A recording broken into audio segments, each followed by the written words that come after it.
From first dates to 50-year anniversaries, everyone wants to know the secret to lasting love, and Suzy Mighell says there are keys couples can use to unlock that door to everlasting love. She's the Empty Nest Blessed founder and a best-selling author, and she joins me to share so much more. Hello to you, Suzy. Hello. I'm so happy to be here. This is a fun conversation It indeed. is. Everyone talks about finding the one, but your experience and what actually makes a relationship work and last over time, what do you think that is? The key is the friendship.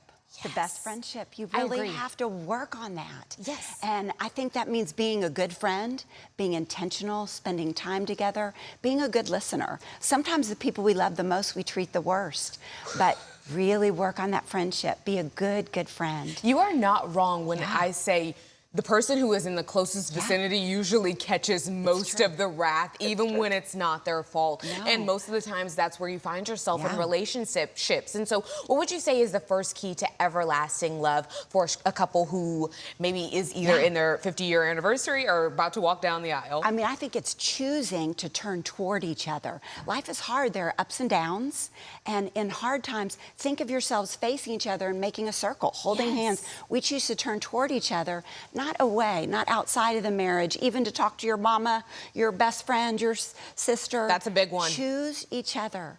That should be your person, but you need to be intentional about that. So making it the couple, you and your significant other against the problem rather than you versus your significant other. Because you're right, it is so easy to call a friend and be like, girl, this is what he did today, you know? That's right. But then you guys make up and it's like, and then but your friend is still like, okay, so what happened? Is it okay? Exactly. Are we all right? Are you gonna dump him? You know? Yeah. And so, but life does get busy with work and kids and stress. So what are some simple habits that couples can enact to make sure that they're emotionally connected? You know, the key one for our marriage, we've been married almost 40 years, has been to say thank you for small things. Thanks for taking out the trash. Thanks for unloading the dishwasher. Hey, thanks for changing the sheets today.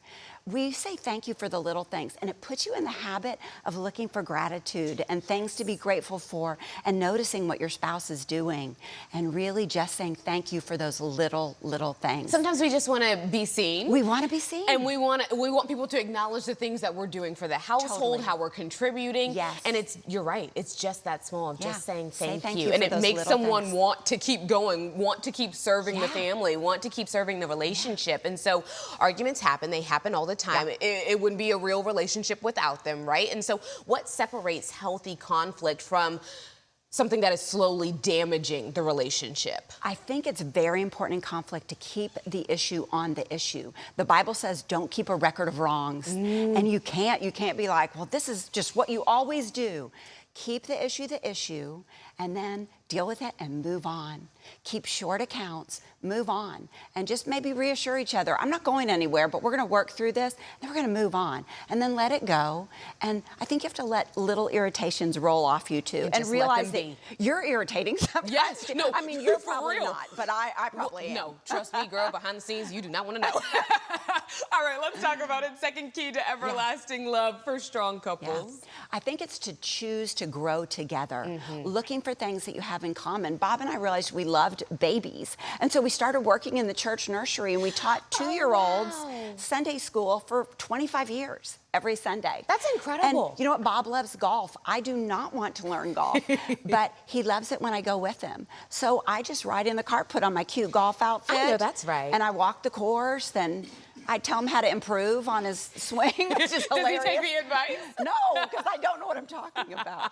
I love that, but just leaning in, making more time for each other, even in small ways, at church, with things you already are doing. That's it. Make them special for you and your spouse. Grow together. I like that. Okay, last key. What's your final key? You know, I think it's to look for the good in your spouse. Remember what drew you to them in the first place, what you admire about them, what you respect about them, what they mean to you, and keep yourself focused on that, not the bad things. A coin has heads and tails. Yes. Focus on heads, all those wonderful things that you love about them. So they're all choices.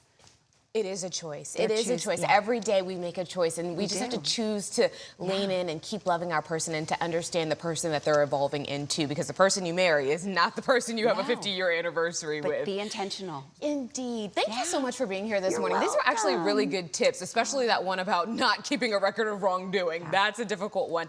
Where can we find you and your tips? EmptinessBlessed.com. My best-selling book is on Amazon in hardback, paperback, audio, and ebook. It's called Empty Nest Blessed, no surprise, and I'm on social media at Empty Nest Blessed. Thank you so much for being here. Thank this you, morning, Suzy. Erin. Thanks.